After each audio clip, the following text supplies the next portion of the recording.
You mean to tell me we've been married for 20 years and you still don't know how much I'm earning? Well, yeah, maybe you should have told me. You should know. Well, how would I know if you don't tell me? Is it just that you just don't want to admit that I'm earning more than you? No, it's got nothing. I have no problem if Really? you're making more than me. Really? Why is that a problem? So me and Jabzz have been married for 20 years. We've got 2 kids. We're in the middle of buying a new house, but we've never actually sat down and talked about money. Here's a conversation we had earlier. Do you think that I'm a saver or a spender? Quite obviously a spender. No, I'm not. By default.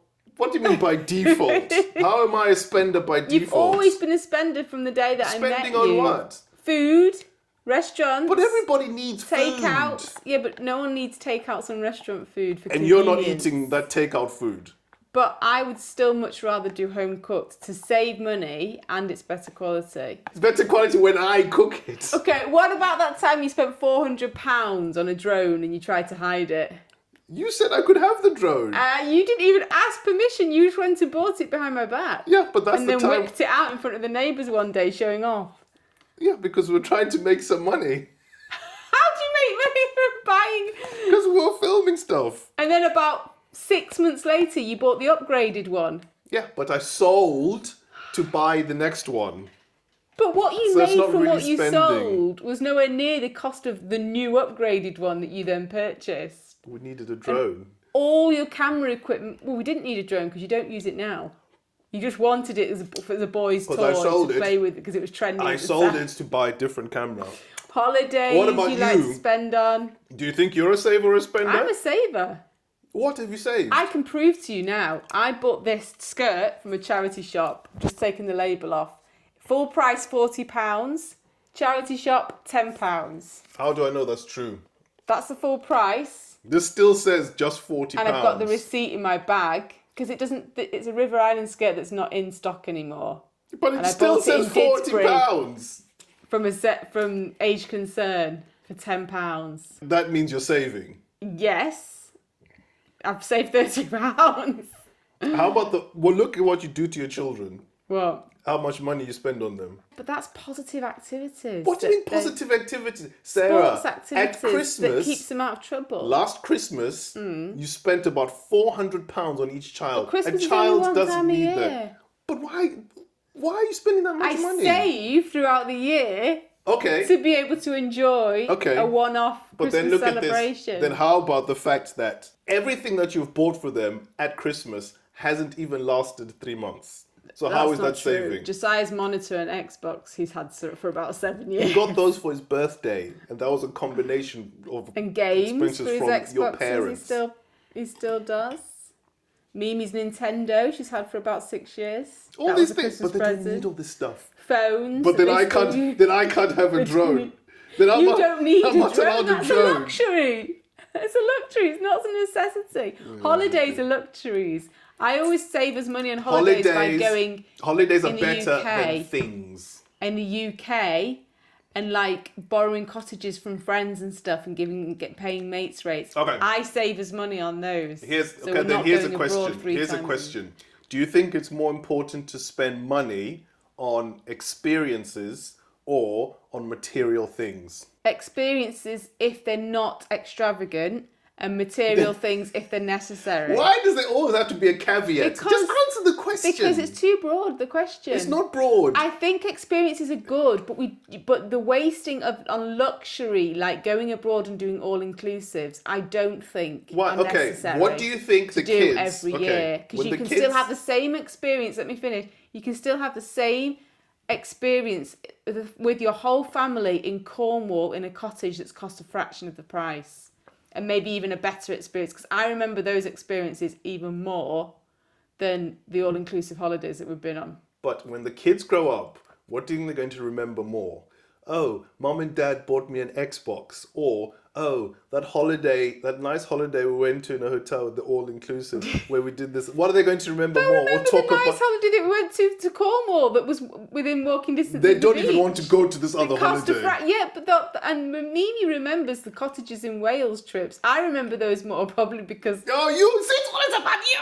No, we remember those. We've got more photos of those kind of trips than we have of the all-inclusive hotels where it's just like eat all you like, drink all you like, and you don't remember where the week's gone. You have teenage kids. They love to eat and they love to drink. I'm just talking about extravagancy and luxury.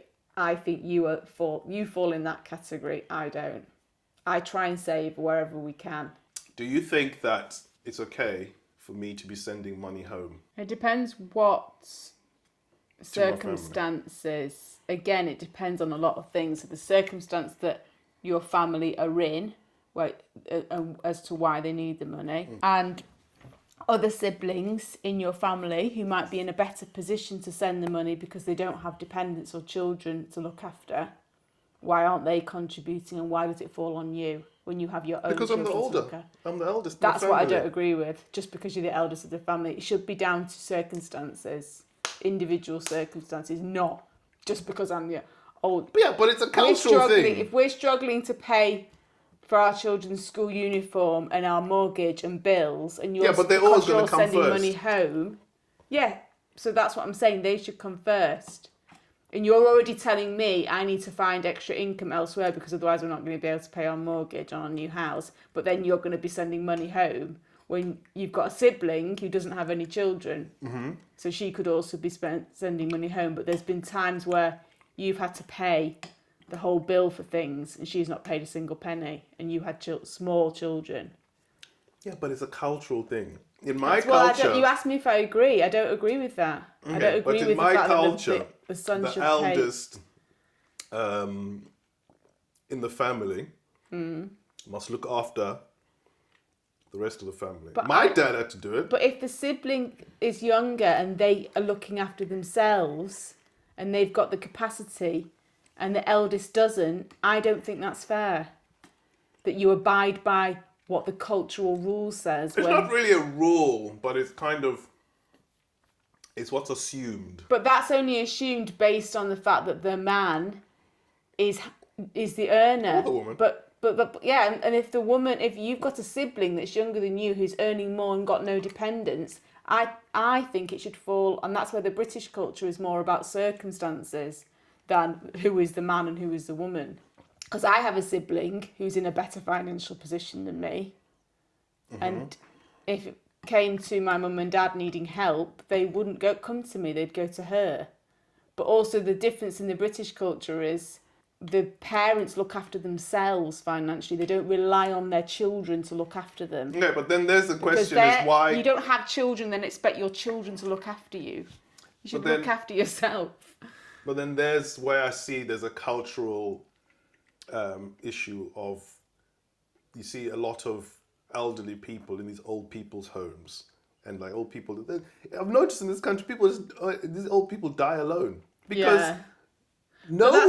Children, they don't look after their parents. But they do. Back home, we have our grandparents and things. They're all looked after because once they get to a stage where they can't look after themselves, they move into the house. And that's the bit that I doesn't like. happen That's not necessarily financial because you don't know. But there is financial because you don't know. At the end of the day, you've got to support that person. The cost of putting your parent into a care home is over £1,000 a month. Most of the time, I know people that are paying that cost for their mum and dad. Mm-hmm. So you've made a good point there. What would be better is not to pay that cost and move the parent in with you. Because but you don't do that in this country. Not necessarily. Some people do. Yeah, but not as much. The majority don't. But the older parent might not necessarily want to be in a care home. And yes, you're paying over £1,000 a month, so you're looking after them financially, but they might not want to be lonely. They might want to be around family, and so in that sense, your culture has got it right. That's the difference in our cultures because that's where I think the whole thing about the elder looking after the rest of the family is about. Yes, you can view it as you owe us because we raised you. Yeah, there's that way of looking at it, but then there's the other way of looking at it of well. It's about family. Yeah, and what that person's needs And are. valuing family. Valuing family. Yeah, valuing that person's needs. So, for example, if my parents saw that we had a financial need and they were in a position to help, they would help. If we saw that my parents had a health need and needed to get taken to hospital or needed to be looked after for a few weeks in that respect, then that's where I think the British culture falls down a little bit on the whole. Yes. But I've seen people that do step up Yeah, but it's and very, say, I go to my mum's every day and make sure she's rare. eaten or make sure that she's done her washing. I think it's very rare. I haven't seen that a lot. I only see it with very few people. I know that if my dad, for example, needed help with something, well, you know, and you've always said, oh, you'll go around and help him if he needs help with something. Yeah. But the difference is my parents don't expect it. Yeah. And if we do that's it, where the difference it's is. But an act of generosity. I think it's ingrained in the African culture, the whole thing of, well, you earn, once we raise you, you leave home, you get your degree, whatever, you start earning, and you contribute back into the community or back into the family. Yeah, but in what sense? So you're talking about financial and pastoral. Well, yeah, you've got to do both. In whatever skill, you can't? in whatever skill you have. Right. That's how. So there would that's still how be it would still be appreciated if you, for example, if your mum needed something fitting in the house and she couldn't do it herself, and you offered to go around and do it. Yeah, it would be appreciated, but you wouldn't. You would say, I can't purchase it, but I'll come round and fit that for you. Or I'll come round and fix your phone that's broken. I think where it's fallen down in our culture is that it's become all too much about money. And it's become an expectation. And I do see, unfortunately, not everyone, but I do see people in your culture exploiting that. Yeah, and that's what a lot of families do. They might be able to still work, but they put their feet up at age 50 knowing that their son in England is going to be sending them money looking after them, and that's not fair. And it's that thing of, oh, well, we struggled and we worked hard to raise you, so you should pay that back. Now we want to relax. And I don't like that, because you as a parent choose to have a child. That's why they're called a dependent. They depend on you. It's not a condition. It shouldn't be a condition that you look after them. Oh, and the condition is that you look after me. It's supposed to be unconditional love. You love your child unconditionally. You don't expect anything back.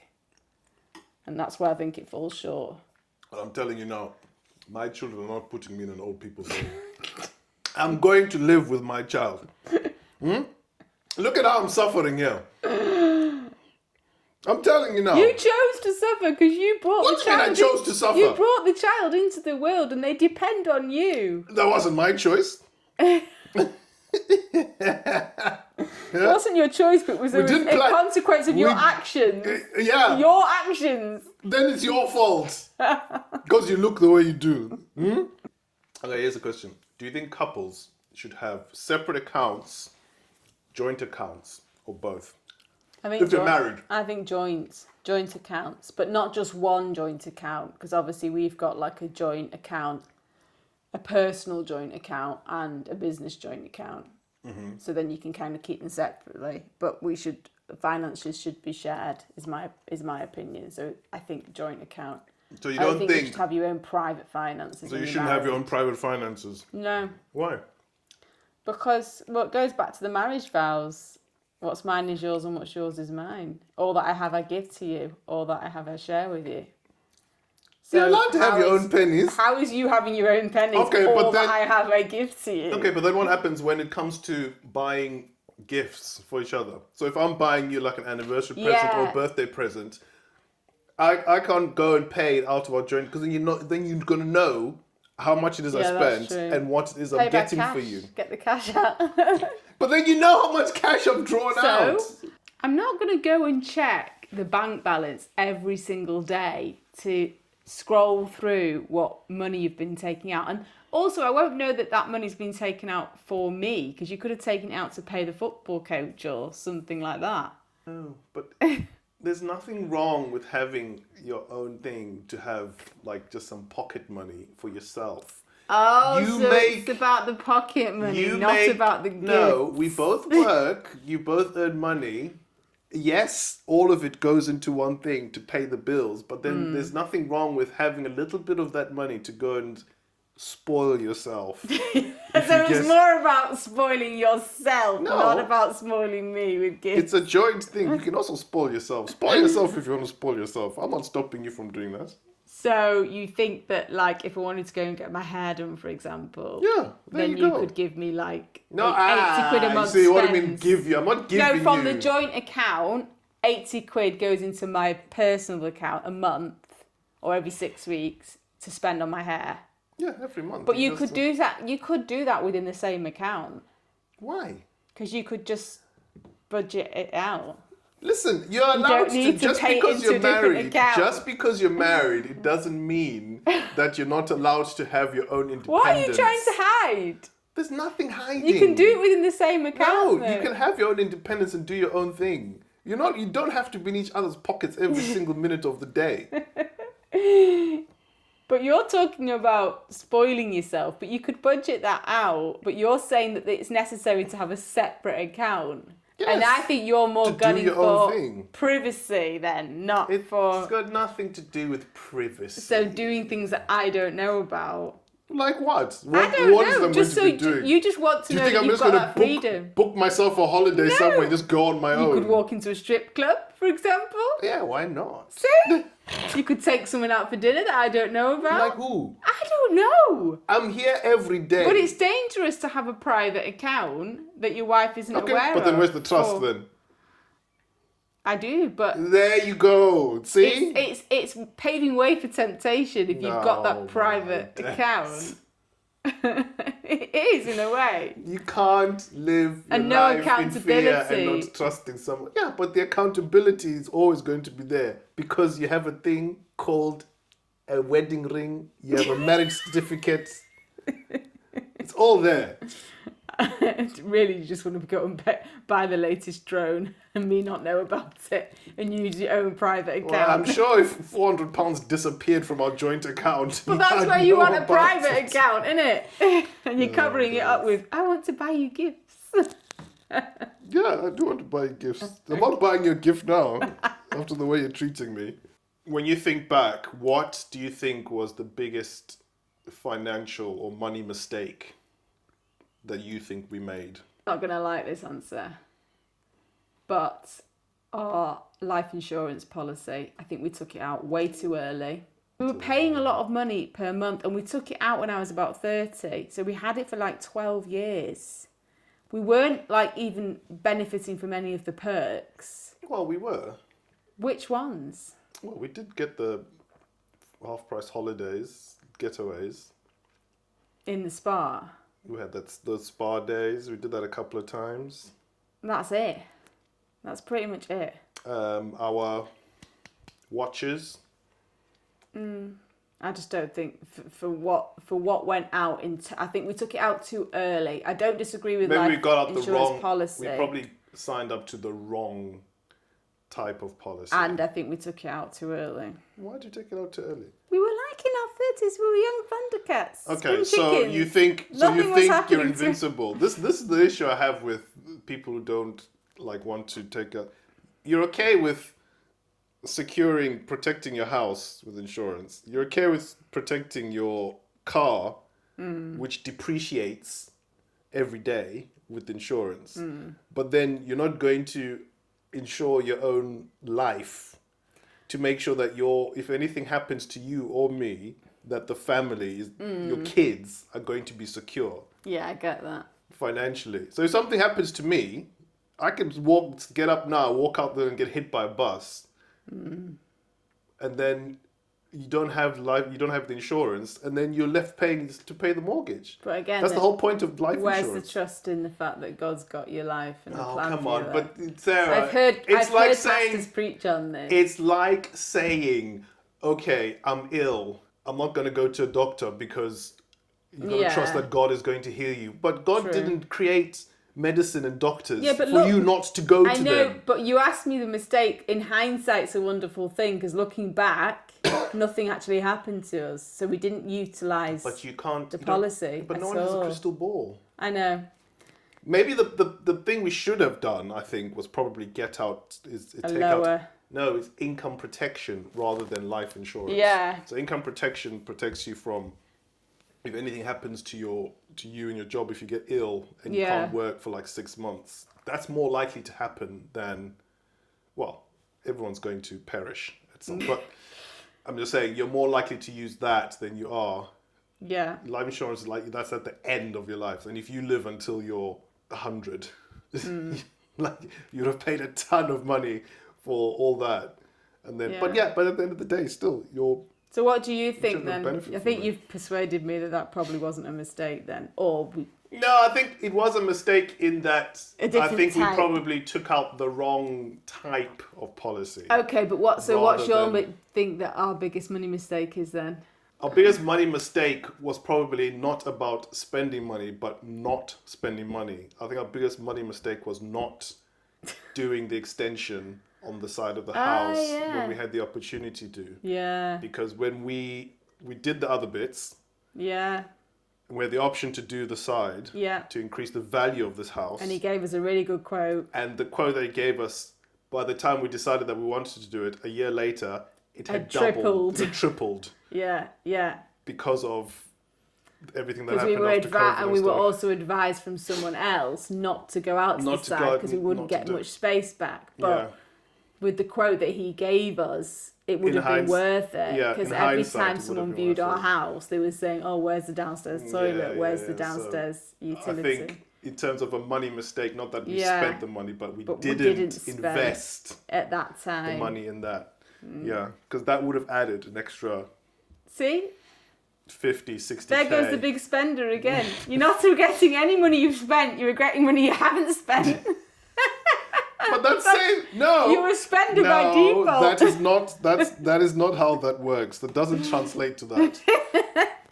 If we manage to get hold of like £100,000, say if we won the lottery or this money just dropped out of the sky, what would you suggest that we do with it? My head's saying one thing, my heart's saying another. Yeah, I know what's going on. My head's saying invest it into the house because we're buying a house in a really affluent area and any money you spend on your house is going to increase value to your house and your house is the biggest investment that you're going to own.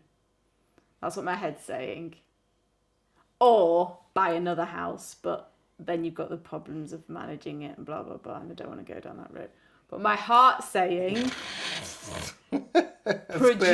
spend. Produce a TV documentary. Oh my goodness. Because I've already got the idea. But that's not an investment.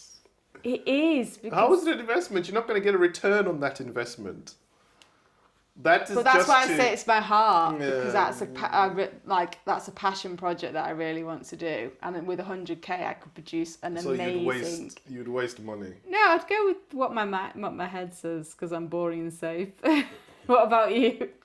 Well, I would invest that money into another house. Maybe partially into the house, maybe partially into paying off. Yeah, I mean, in terms of paying off the mortgage. But probably I would look into investing it into the kids' future, into some kind of investment fund that matures over 20, 30 years. Do they exist? Yeah, they do. So that by the time... Like a trust fund? Yeah, something like, to invest in what's it called, like S&P or something like that. So that by the time they turn 30... Say, for example, they're sorted. They don't have to worry about getting a house or whatever it is that they need.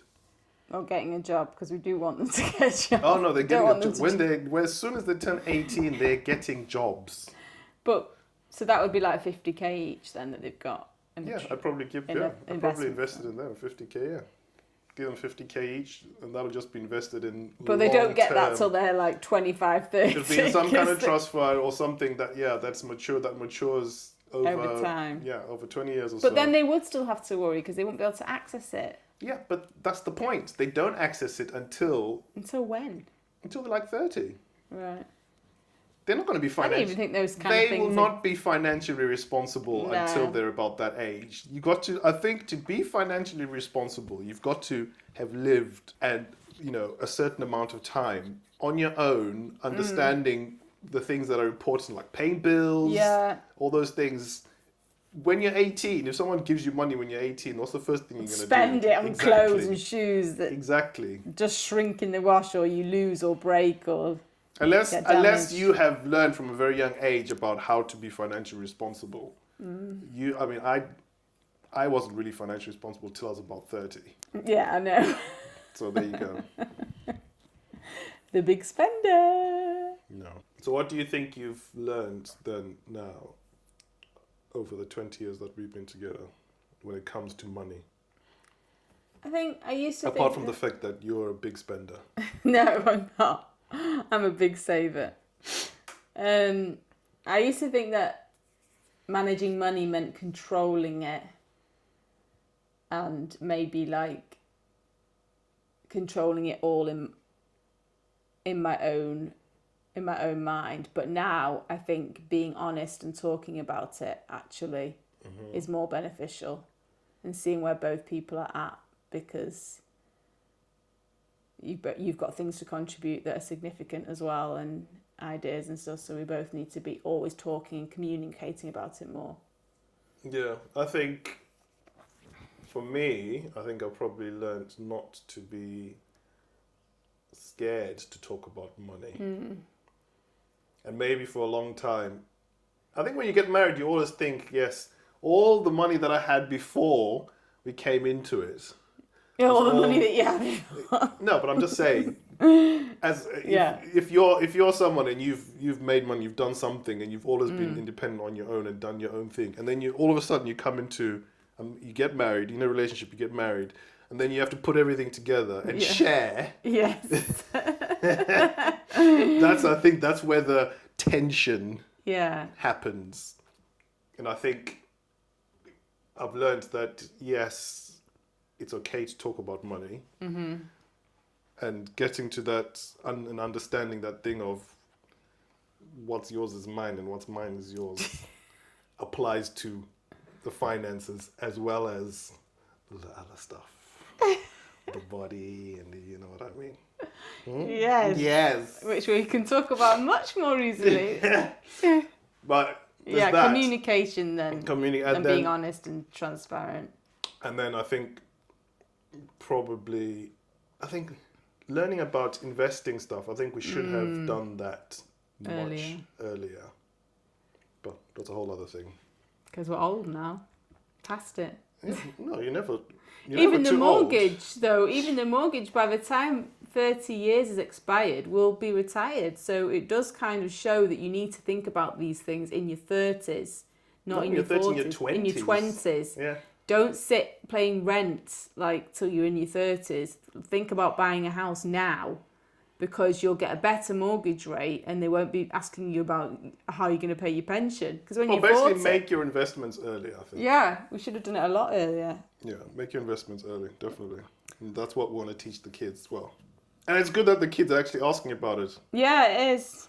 The other day, asking whether they should be investing their money into property and stuff like that. So maybe we have done something right. Maybe. So do you know how much I earn now? Of course I know how much you earn now. Whether I'm happy about it is a different story.